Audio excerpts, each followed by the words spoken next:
motor. Por que a gente tem músculo e tem impulso?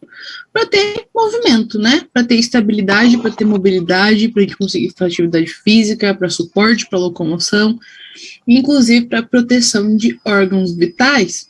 Tá? Então, as funções são inúmeras. Tá? Ele vai estar constituído pelos ossos, pelas articulações, tá? E pelos músculos, pelos tendões. Tudo isso a gente vai englobar na parte de locomotor.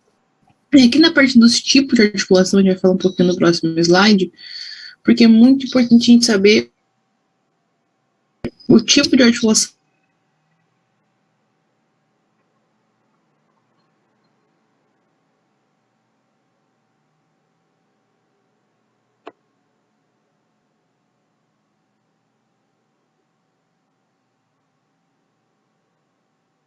Banhar a cavidade articular e vai lubrificar a articulação.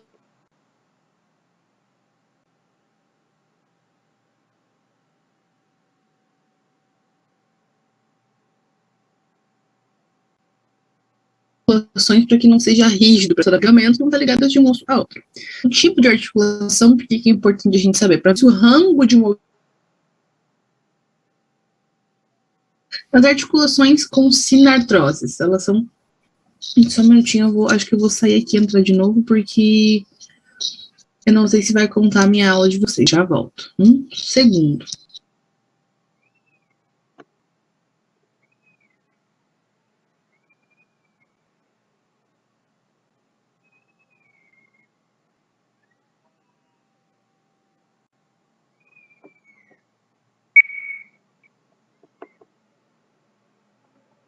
Falando para vocês. Aqui o tipo de articulação que o nosso paciente tem. A gente tem articulações que são sinartroses, por exemplo, nas estruturas do crânio.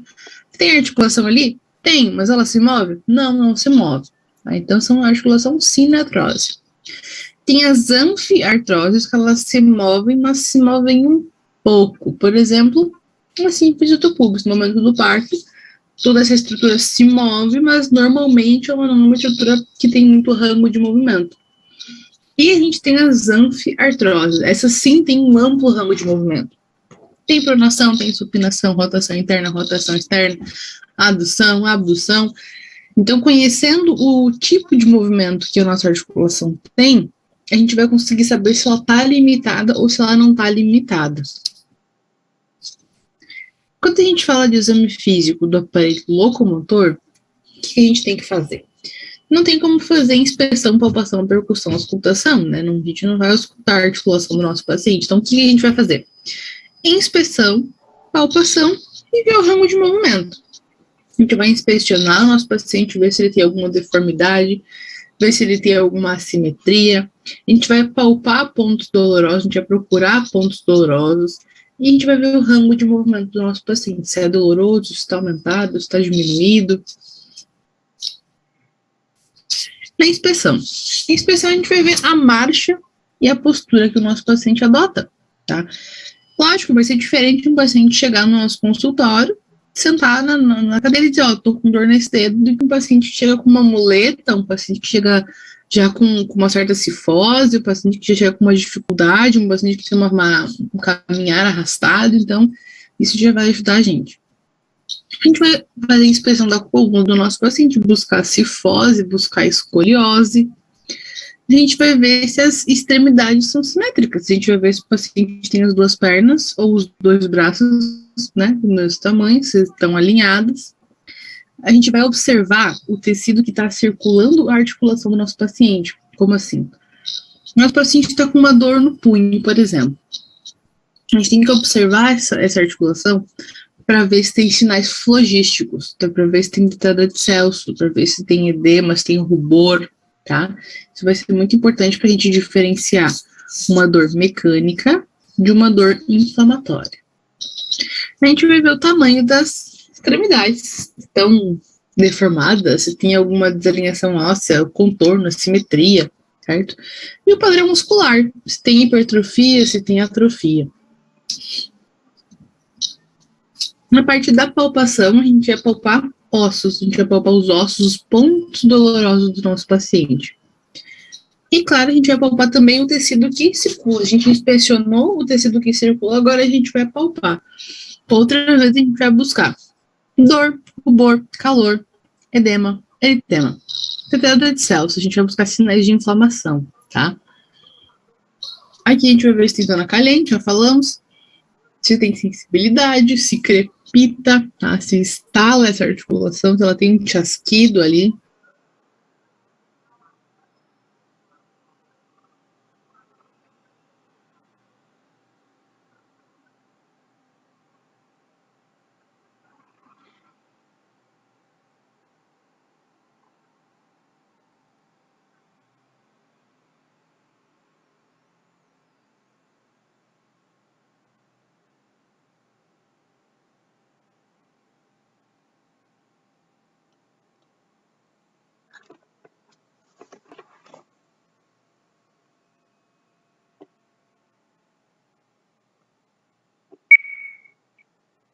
Pode ser normal, pode estar restringido ou pode estar aumentado, tá? Outra vez, o nosso paciente do joelho. Vamos supor que ele está com os ligamentos do joelho, né, todos rompidos. A gente vai conseguir mover assim o joelho do nosso paciente. Ele vai estar com um rango de movimento muito aumentado. E geralmente, quando o movimento está restringido, ou ele está restringido porque o paciente está rígido, ou porque o paciente está com dor, tá? A principal coisa que vai restringir o movimento do nosso paciente é a dor. Tanto dor inflamatória quanto dor mecânica. Por isso é importante saber o tipo de articulação que a gente está examinando e saber que movimentos ela faz, para a gente conseguir fazer todos e buscar se o paciente tem dor em toda a mobilização do membro, ou se o paciente tem dor somente em uma posição específica. Então, a gente vai avaliar o rango de movimento. E a gente tem que ver o padrão, a gente tem que ver esses elementos da dor articular para a gente conseguir pensar em enfermidade, tá? Por quê? Porque na reumatologia, as doenças têm nome e sobrenome, tá? Na reumatologia, elas são bem características. A artrite reumatoide vai ser muito diferente de uma artrose, que vai ser muito diferente de uma espondilite anquilosante, que vai ser muito diferente de artrite de cristais, que vai ser muito diferente. Tudo vai ser muito diferente. Todas elas vão ter características bem peculiares. E como que a gente vai procurar tudo isso? Vendo o número de articulação que está acometido, vendo o tipo de compromisso que tem, o tipo de articulação que está afetada, a distribuição desse compromisso e os sintomas extra-articulares. Então, a princípio, no número de articulações, ela pode ser monoarticular. O paciente tem dor em uma articulação. Ele vem com uma dor no ombro, vem com uma lombalgia. Ou ela pode ser oligoarticular. É uma artrite de poucas articulações. Ela afeta algumas articulações. Ou ela pode ser poliarticular. Ela vai afetar muitas articulações. Isso aqui vai também ter muita relação com a gravidade da doença que o nosso paciente tem. Porque é diferente o nosso paciente chegar com uma dor articular ou o nosso paciente chegar com 20 articulações acometidas, certo? Então, isso vai mudar muito o prognóstico, vai mudar muito a evolução da doença do nosso paciente, tá? A gente vai falar mais pra frente de cada doença. O tipo de compromisso, ele pode ser simétrico ou pode ser assimétrico. Como assim? Tem doenças, gente, que se afetar esse dedo, vai afetar esse dedo. Se afetar esse dedo, vai afetar esse dedo. Se afetar esse dedo, vai afetar esse dedo. Esse punho.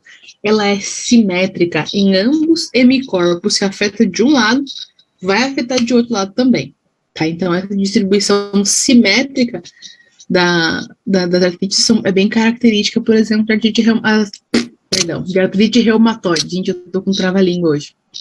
Artrite reumatoide, então, distribuição simétrica. Ou ela pode ser assimétrica. O paciente está com uma dor no ombro, ou o paciente está com uma dor no ombro no joelho, por que não? Ou ela pode ser, inclusive, gente, migratória. Tá? O pacientezinho pediátrico que tem febre reumática, ele costuma ter uma monoartrite ou uma oligoartrite migratória. Um dia dói o cotovelo, um dia dói o pulso, um dia dói o joelho, um dia volta a doer o punho. Então, isso varia muito, isso vai ajudar a gente a caracterizar a nossa artrite. A gente tem que ver o tipo de articulação que essa artrite gosta, tá? Porque A espondilite anquilosante, por exemplo, ela vai ter predileção por articulações grandes.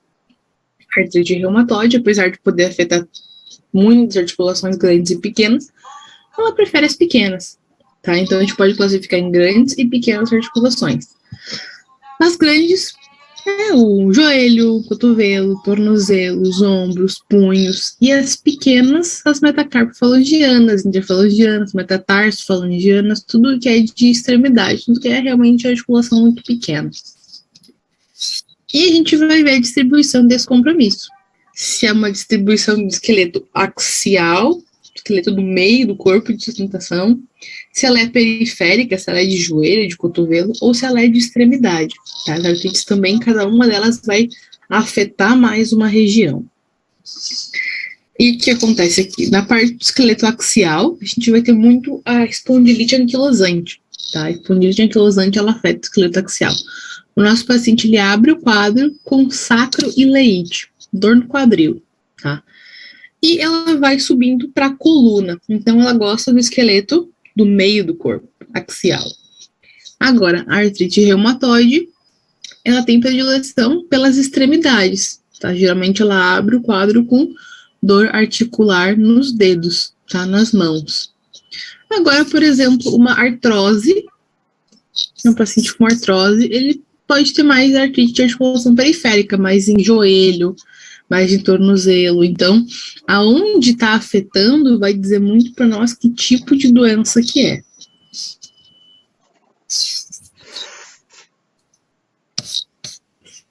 E aqui os sintomas extra-articulares associados. Gente, isso aqui é muito importante porque, assim, é diferente o nosso paciente ter uma dor mecânica, né, uma dor que deu um mau jeito, ou que ele trabalhou demais, ou que ele levantou muito peso, ou uma dor por um esforço repetitivo, de uma dor que é inflamatória.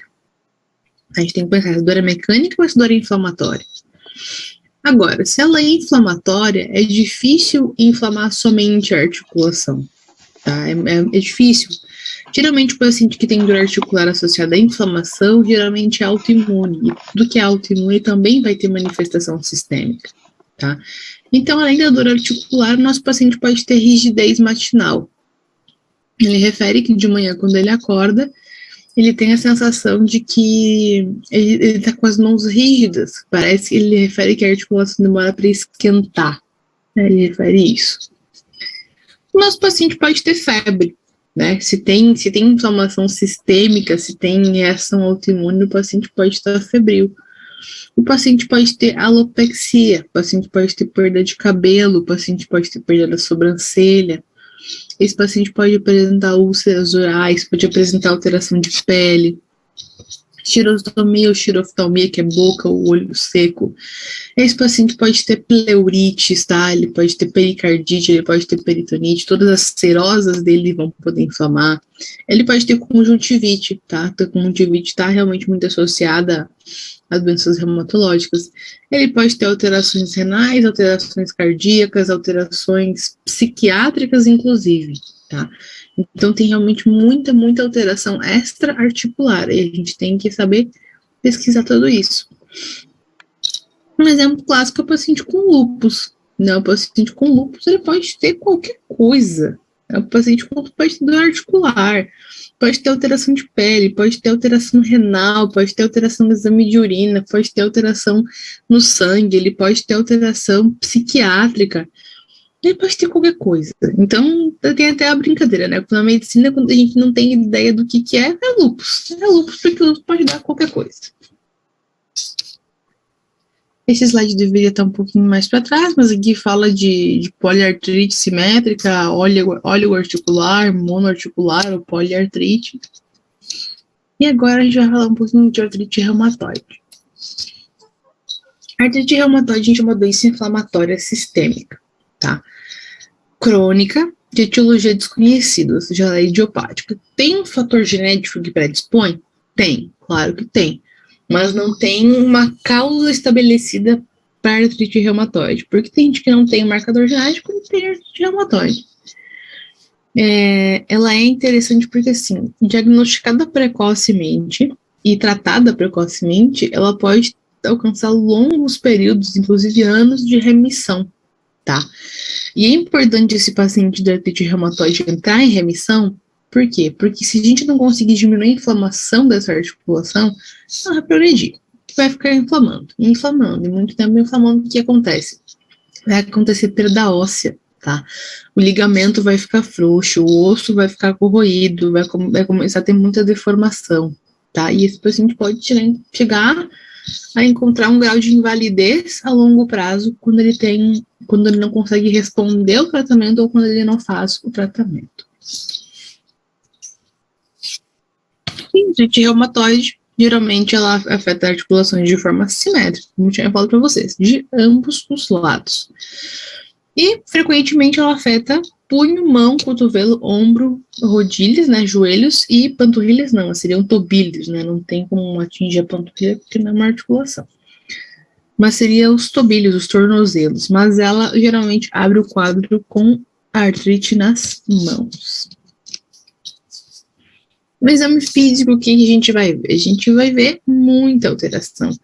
Lógico que no primeiro momento o paciente não vai chegar deformado para a gente, o paciente vai chegar com um pouco de edema, né, com a articulação quente, a articulação inflamada, mas a longo prazo, quando os ligamentos começam a ficar frouxos, quando começa a ter corrosão de osso, quando começa a ter osteoporose, osteopenia pela inflamação crônica no local, o que acontece? O paciente começa a ficar deformado.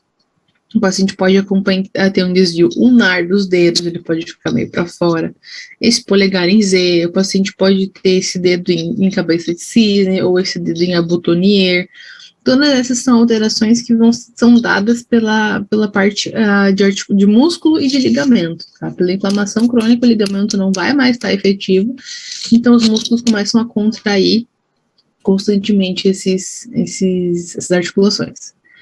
Então, o que acontece? Além de todas essas deformações, num primeiro momento, o paciente pode apresentar um aumento do volume articular, o paciente pode apresentar um edema. E como eu falei para vocês, gente, a artrite reumatoide tem nome e tem sobrenome, né? Ela é muito característica, ela é bem específica. E o que eu nunca esqueci foi de uma aula até foi do médio curso, que eu assisti a aula de artrite reumatoide, uma aula maravilhosa, e o professor falou umas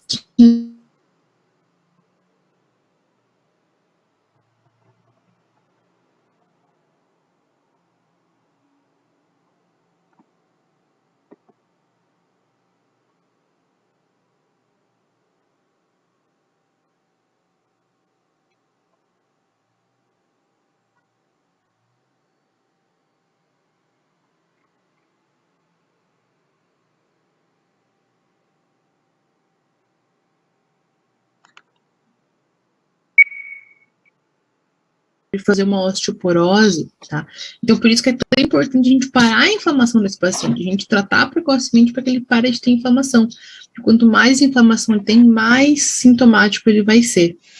E é isso que acontece, é uma sinovite, tá? Uma inflamação na sinove. Diagnóstico. O diagnóstico a gente vai ver os sintomas constitucionais do nosso paciente. A gente vai ver se ele apresenta perda de peso, fadiga, febre. A gente vai buscar as manifestações articulares e extra-articulares. A gente vai relacionar a clínica com a parte radiológica. A gente vai pedir um raio-x para esse paciente, vai buscar as alterações que tem agora mais para frente. E a gente vai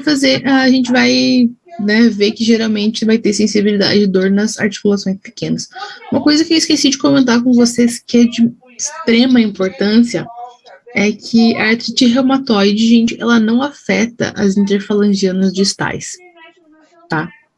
Então, isso é muito característico, isso ajuda muito a gente no diagnóstico, porque a artrose, por exemplo, ela pode afetar toda a mão do paciente. A artrite reumatoide não. A artrite reumatoide, ela só vem até aqui, tá? Então, essa articulação pode, todas as outras articulações podem, mas as interfalangianas distais do nosso paciente são poupadas. Tá? Então, isso é uma característica muito importante, não afeta interfalangianas distais. Nas mãos, como eu comentei para vocês, o paciente vai ter sinovite, né? E não só nas mãos, em qualquer articulação que a artrite reumatoide acometa, o paciente vai ter sinovite, vai ter tenossinovite. Ele pode chegar a ter uma síndrome do carpo por compressão, por inflamação, tá? Ele pode ter atrofia muscular leve. Ele pode ficar meio atrofiado por desuso com o tempo, como ele não consegue mover direito as mãos. Ele pode ter edema, ele pode ter inflamação. Tá? E vai ser, às vezes pode estar tão intensa a inflamação que até pode ter eritema palmar, até na palma da mão pode estar o eritema do nosso paciente. E o nosso paciente pode ficar assim, certo? Aqui são algumas manifestações das milhões que a artrite reumatoide tem, vai ser o desvio ulnar dos dedos, e esse dedo em tecla de piano, tá? Isso dá pela questão de ligamentos em si. Tem frouxidão dos ligamentos e a musculatura vai ficar contraindo os dedos de alguma forma. Bom, na radiografia, o que a gente vai pedir? A gente vai pedir sempre radiografia, né, de ambas as articulações acometidas, já que ela é simétrica. Se ela afetar uma mão, ela vai afetar outra mão. A gente pede radiografia das duas mãos para ver se realmente o comprometimento é simétrico. E a gente vai encontrar na radiografia desse paciente sinovite, tá? É edema ao redor da articulação, é uma osteoporose pela reação inflamatória, tá? E a longo prazo, se essa inflamação não para, isso vai continuar um processo de osteoporose, vai continuar um processo de erosão óssea. E a longo prazo o paciente pode encontrar graus de invalidez, ele pode encontrar perda de função. Então, quanto mais osteopenia tem, quanto mais erosão óssea tem, mais avançada está a doença. E é isso que a gente busca na radiografia. Na parte de laboratório, gente, a gente pode encontrar anemia, trombocitose, leucocitose, o VHS vai estar aumentado. Então, assim, bem específico, né? Anemia, trombocitose, leucocitose, a gente pode encontrar, sei lá, em 300 outras doenças. Mas isso aqui vai colaborar um pouquinho para a gente pensar nisso. O VHS, de velocidade de hemossedimentação, ela é um marcador de inflamação, tá? Então, ela vai estar fortemente positiva. PCR também vai estar positivo. A gente também pode pedir para o nosso paciente fator reumatoideu, tá? Fator reumatoideu são anticorpos relacionados com artrite reumatoide, mas que não são patognomônicos dela. O que acontece? 80% dos pacientes com artrite reumatoide tem fator reumatoide positivo, mas 20% não tem, tá? Isso não vai descartar a artrite reumatoide. E além dos pacientes com artrite que tem e dos com artrite que não tem fator reumatoideu, também a gente vai ter os outros pacientes que não têm artrite reumatoide e têm o fator reumatoide positivo, tá? Então, por isso é tão importante a clínica, tão importante o interrogatório, tão importante o exame físico, porque não tem nenhum exame que confirme 100% de certeza que é ou que não é. A gente tem critérios diagnósticos, a gente vai juntar informações e tentar dizer, não, isso aqui é, isso aqui não é. O líquido sinovial, a gente pode fazer uma punção e a gente pode, né, analisar esse líquido sinovial. A gente vai encontrar inflamação, a gente vai encontrar líquido turvo, a celularidade dele vai estar aumentada, tá? Na imagem radiológica, como eu já tinha dito para vocês, osteoporose, osteopenia periarticular, edema de partes moles, diminuição do espaço interarticular, erosão óssea, tá? Então, isso tudo pode se apresentar na radiografia. E a biópsia, a gente deixa ela se a gente não tiver opção. Vamos supor que é uma artrite reumatoide estranha, esquisita. Vamos supor que tem só uma articulação. Vamos supor que é só articulação do cotovelo. Não é artrose, não é artrite salina, não é nenhuma outra doença. A gente já descartou tudo que tinha para descartar. Então, em últimos casos, vamos fazer uma biópsia para ver se a gente encontra características da artrite reumatoide, tá? Então, a gente lança a mão da biópsia quando a gente tem muita dúvida diagnóstica.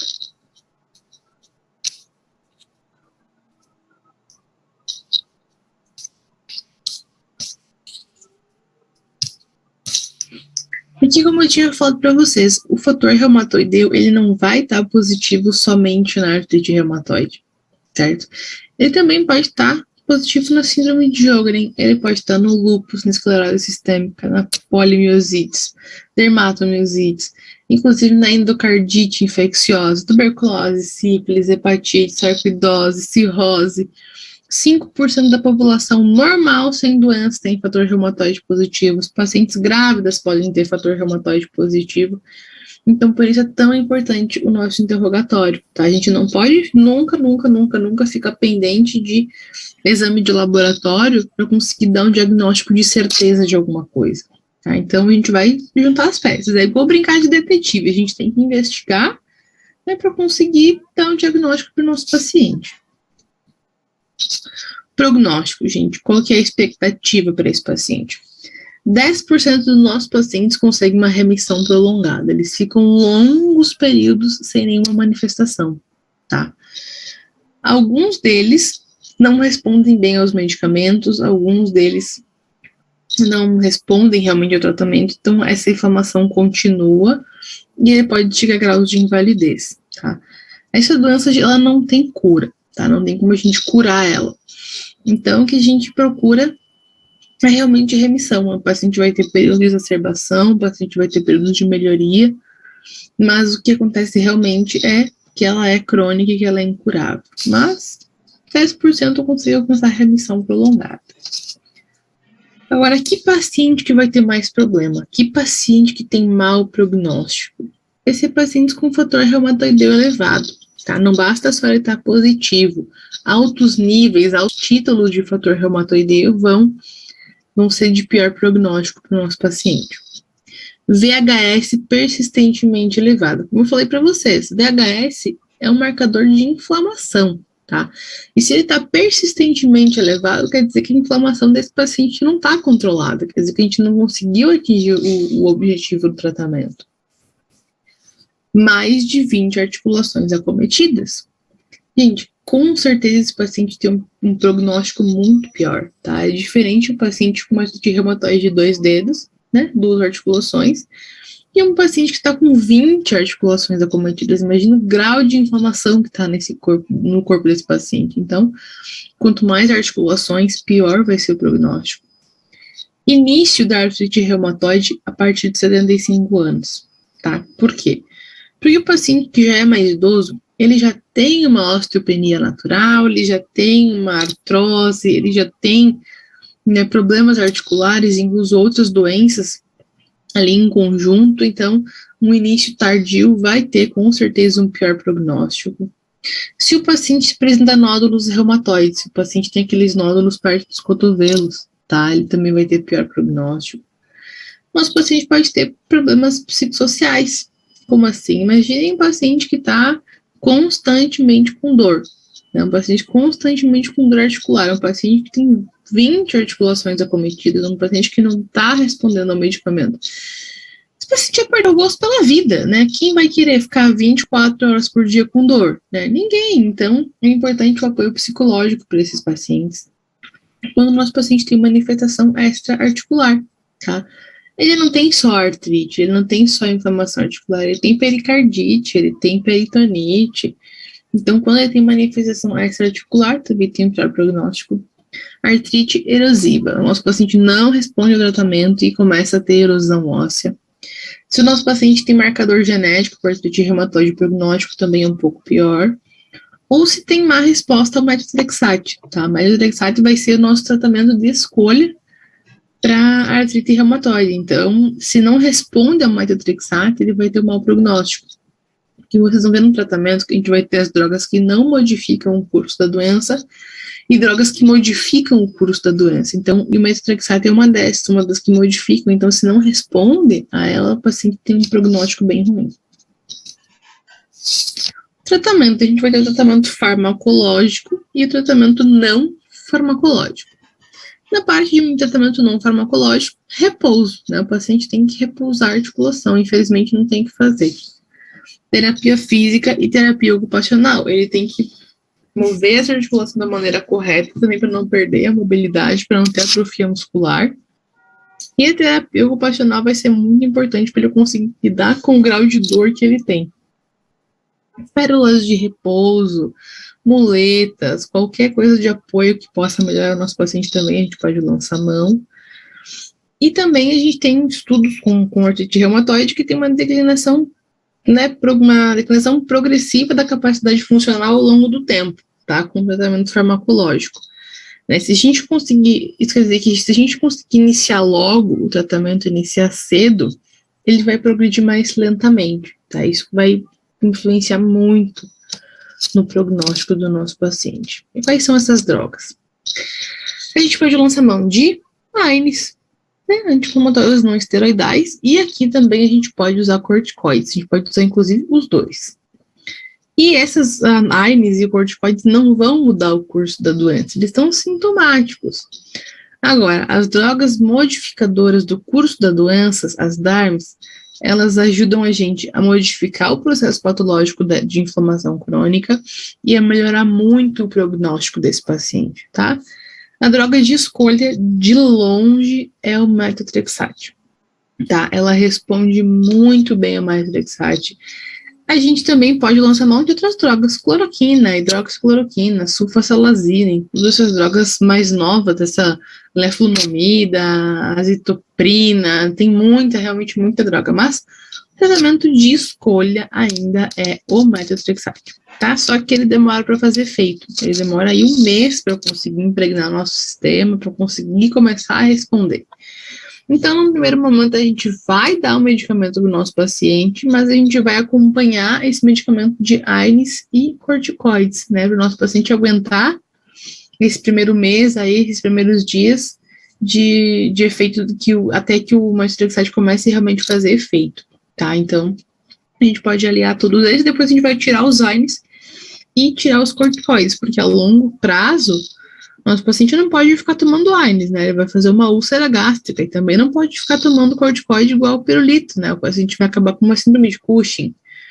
Então, a longo prazo, a gente vai suspender e vai deixar somente a droga modificadora do curso da enfermidade. Metotrexate, cloroquina, doxorubicina, sulfasalazina, o que tiver disponível que o paciente responder melhor, mas, a princípio, metotrexate. E hoje vamos até aqui, gente. Sábado, a gente segue com espondilite anquilosante. Obrigada, prof. Imagina, gente, obrigado a vocês pela presença, pela pontualidade, realmente é muito agradável estar aqui com vocês, é um grupo que eu gosto. Deixem o nome de vocês, por favor, aqui no chat, tá bom? E a gente se vê no sábado, no mesmo horário. Se alguém tiver algum problema no